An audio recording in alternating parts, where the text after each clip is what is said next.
Ladies and gentlemen, I'm meadsy69. Welcome back to the channel. Now, have Wargaming actually listened to the community? Have they taken anything that the community has said and actually listened to it? So, as you know, over the last sort of month or so, Wargaming have been drip feeding all the changes that are going to come up in the next coming update. Obviously, Wargaming have all stated, they always do state that this is like a test phase. It will go into open test. It might not be the finished product. Now, when Wargaming do an open test, which if you don't know what open test is, it's basically you're testing the next update. So anything on that open test may be subject to change. Most of the time it doesn't change. It normally does stay as it is on the open test. But Wargaming did an open test, and after that open test, with the results of that, they have decided to re-change things that they have changed, or change things that they're going to change. So we're going to look at that, and we're going to look at everything that Wargaming are changing but not changing, if you know what I mean. So I'm not going to talk about the original change of these tanks, because one, I can't remember what they are. If you do want to know, go back to the videos or just scroll up on this video and it will be up here somewhere. So here we go. So first up, we have the grill. So now, as No Name Just Luck has said, check out the list of balance changes we've made after and analysing the open test results. So the grill 15, the shell velocity will not be decreased. The armor penetration of premium shells will grow to 360 millimeters, and the hull traverse speed will be improved by 3 degrees. So yeah, a change there, and to be fair, not a bad change. The shell velocity is not being decreased, and the armor penetration of premium shells will go up to 360 basically. So I do think that is pretty good. The VK9001P, the reactive armor consumable, will not be added. So they were going to add it, and now they are not going to add the reactive armor. The FV215B, the turret armor, will not get worse. So obviously it was going to be changed, so the armor on the turret gets slightly worse and other things get improved. But now the turret armor will not get worse. Instead, the turret traverse speed will decrease by 3 degrees and the view range will decrease by 5 meters. The max speed will increase by another 4 kilometers per hour. So again, I'm glad Wargaming went back on what they was going to do with the FV215B, and I think this won't be too bad. The STB1, the max forward speed will not be increased. Sadly, it won't be increased. However, the reload time will be reduced by just over half a second, almost 3/4 of a second.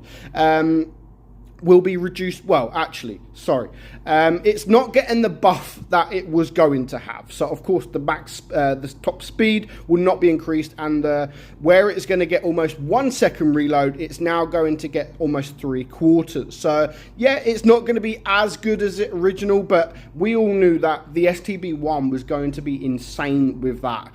So yeah, Wargaming have decided not to make it as strong as it was going to be. The Kranwagen, the engine power will be increased by 70 horsepower instead of 50. So even better for the Kranwagen. The TVP in Tier 10, the TVP, the medium tank, all previous announced changes will apply. Additionally, the damage per shot will be reduced by 10 points per shell. So again, they've had a look at it. They've had a look at all the changes, and they're happy with all the changes that they made. However, they still think it's going to be a little bit too strong. So, however, to deal with that, they're just going to take 10 damage off each shell they're going to reduce by 10 points for each shell type. So to be fair, I don't mind that. That's, you know, 10 alpha or 10 damage per shot is nothing really to write home about. So I don't think that is too bad for the TVP.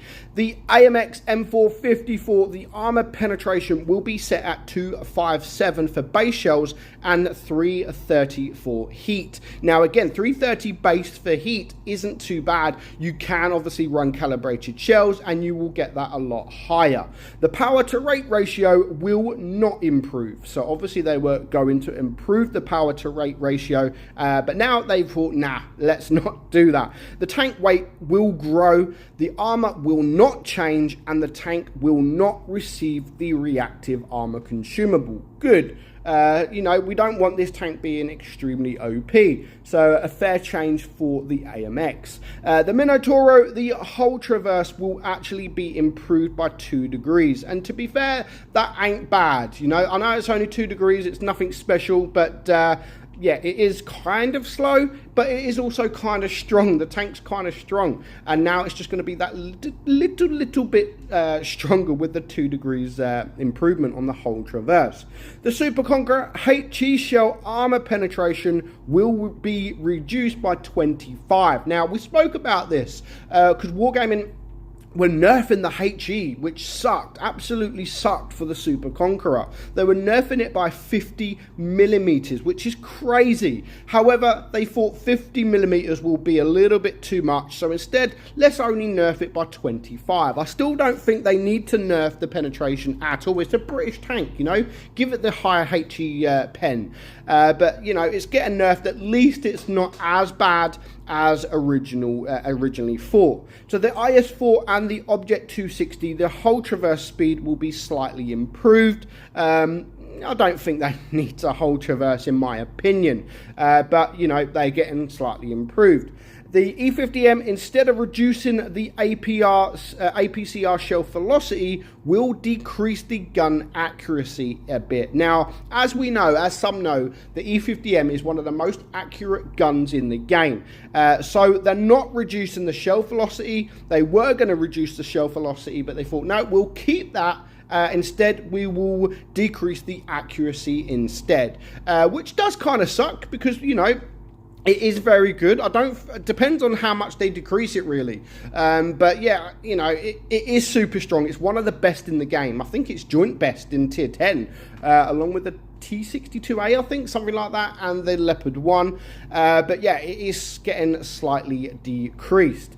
And that's basically it. So, hi all, we prepared for you a list of the readjusted balance adjustments for tier 10 in season 2. And again, these were made after the open testing. So it does go to show at least the open test is being used. It's being used as it should be, because to be fair, ever since I've been playing this game, I've had open test. I've been playing open test for many years, like so long before anyone else. Like now anyone can sort of join, but before no one could really join unless you was on the RU server. But as a CC, I always had that access back when no one else could. But at least now everybody at least gets a try. You know, everybody gets a try of the open test, and it is proven to be good, useful, because yeah, Wargaming have actually gone back on what they were originally planning. And this isn't something that Wargaming do a lot. Honestly, they hardly ever change it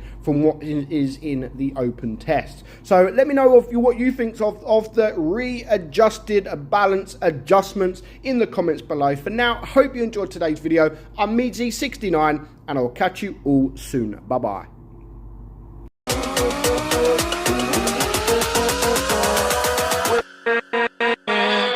With